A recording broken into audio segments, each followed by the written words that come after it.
Alright guys, so today we are going to be taking a look at the Rising of Freedom here. So I just finished building this kit, and overall I would say it's pretty solid. By no means I am definitely not a high grade expert when it comes to taking a look at this kit, but I think, just structurally it feels pretty solid. There's definitely no complaints about anything being too loose or whatsoever. I think it's the fact that they move away from using polycasts on any of these kits as like more of like the recent kits. So everything is pretty stiff. Like you gotta really play a few times, like pose it a few times to get parts loose. But right now, this is actually just pretty solid. So let's say I'm wiggling it, you don't really see any moving parts or parts that are just kind of like ready to come up. So I think yeah, it's pretty solid, pretty nice. Details on this kit, is definitely questionable because obviously you guys are aware of the horrendous sticker situation for this kit, but I mean, at a first impression, you do have everything that you need, right? If we do focus on the head part specifically, it's pretty well structured. There are a lot of parts that went into it. I think the proportional wise, detailing is good. So they do actually give you a clear green piece right there for the eyes. So I have like a UV lights that we can shine through. Unfortunately, this is not one of those material that is fluorescence, so you're not getting like a reflection off of that. When we take a look at the Immortal Justice, that is going to be different because that's like the same green that they implement, like let's say the full armor unicorn, like the green cycle frame.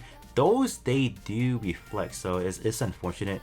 So this one you either want to paint it with like a black around the eyes so you can pop the green, or not the green, excuse me, the blue, so you guys can see the actual eyes, or you just use the sticker. But me preferably, I will probably be painting it probably with a fluorescent blue and then with the green on top to just make it. I think the head camera, you guys can see, is also the same clear piece as well, so you can either paint those or just leave it as it is. I think it's pretty decent as it is right now, so not that bad.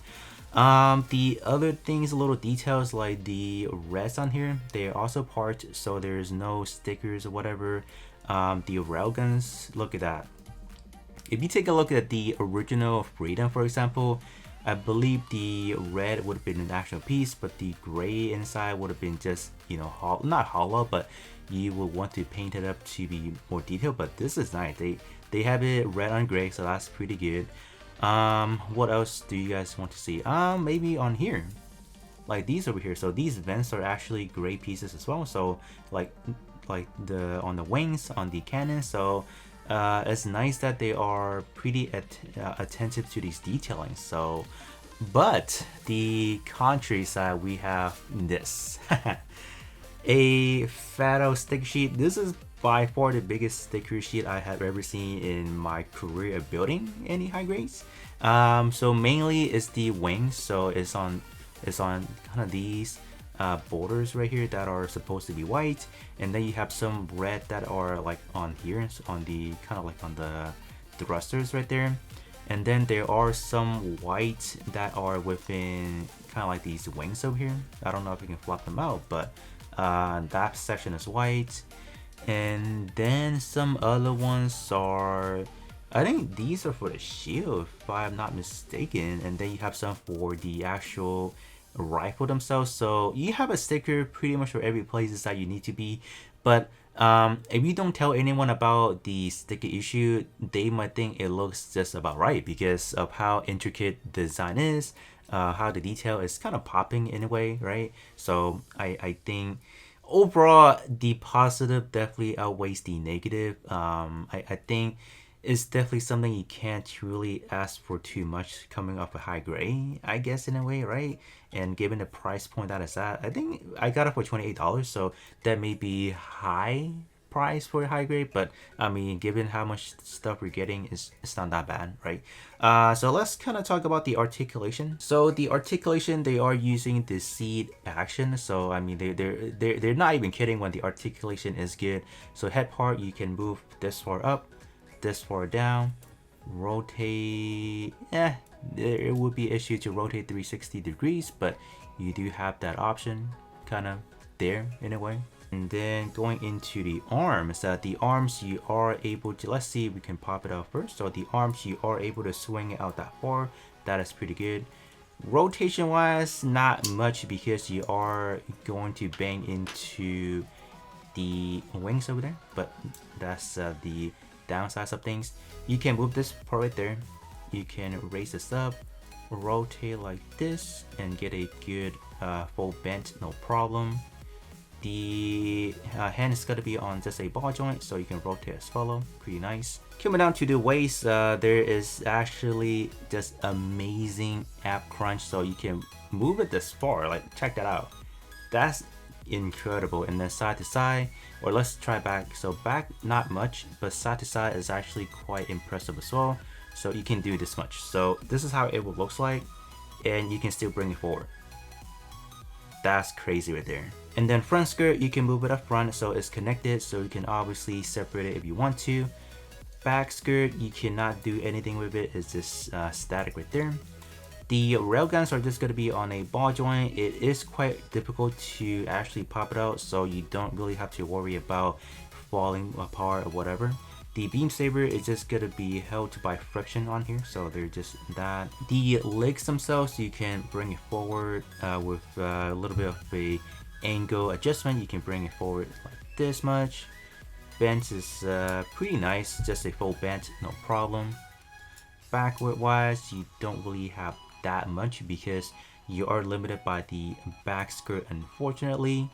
And then from the feet, side to side, no problem. And then you do have the option to the toes itself. You can kind of just fold it down for the transformation. Moving on to the backpack, I did decided to take it up to show you guys how it works because there are a lot of things that are going on. So first of all, you do have the nose cone. Mine falls out really easy because I did actually now it's hard to take it off. So I actually did cut in between these pegs over here because eventually once I'm done painting it, I will be gluing it and then trying to remove the seam lines over here. So that's why beforehand I do want to cut it up first, so we have that. But anyways, the nose cone does move, just swing up like this, so you do have that for the transformation. And then these binders, you can move it as follow, and you can also rotate once we pop the wings out. So you do have a little bit of a movement if we can get that going on. Come on. I know they are on a ball joint, so you should be fine moving them. Come on. Nope, it does not want to move, even though it is actually just on a ball joint. That's crazy. I'm pretty sure that is on a ball joint, so they do also tell you you can move it. So I am not sure why it is not cooperating, but sure. But at least you guys can see they do move up and down like that, or just gonna rotate. The wings, you can, so this is the close, this is when you have it close, and then this is when you have it open to kind of get it on a better angle like this. So if you have it close to that, you cannot move obviously because you are gonna bang into that, so you would just have to do this to get kind of like you're posing right there. So this is how it looks like in the front, and then this is how it will looks like with it just being horizontal like that. So the wings obviously this will up like so. Got that. And the one in the back can also move as well, so you do have quite a lot of angle with this one for posability, so that's actually pretty good. The one in the middle does actually move as well, so they did add an extra layer for the middle one. I believe the original Freedom does not have that option, so this is actually a great detail added right there.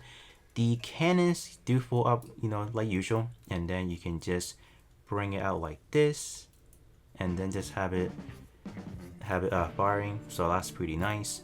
Forgot to mention about the rail cannon, so they do obviously open up like so, and you do have the option to actually just pop this up like that, so that is actually pretty nice. Moving to the accessory, we do have the shield, and then we do have the rifle, and that is going to be pretty much it. As far as the shield, you do have a little bit more option with this, because obviously this is actually a kind of like a funnel shield every build, so it does actually travel on its own. And then you do have this clear effect part, or like a beam effect parts that you can attach onto, and these obviously do open up and you can add on more beams. So you just slide it on like so, and then this thing will just fly in the battlefield and just start attacking your enemies. So this thing is pretty nifty in a way. And in terms of the beam rifle, there isn't a whole lot going on, so it's just a gray centerpiece, and then you have these two white pieces sandwiched together, and the barrel is a single piece that attached on, so 5 pieces together. You do have your handle for the rifle as well, so you have that.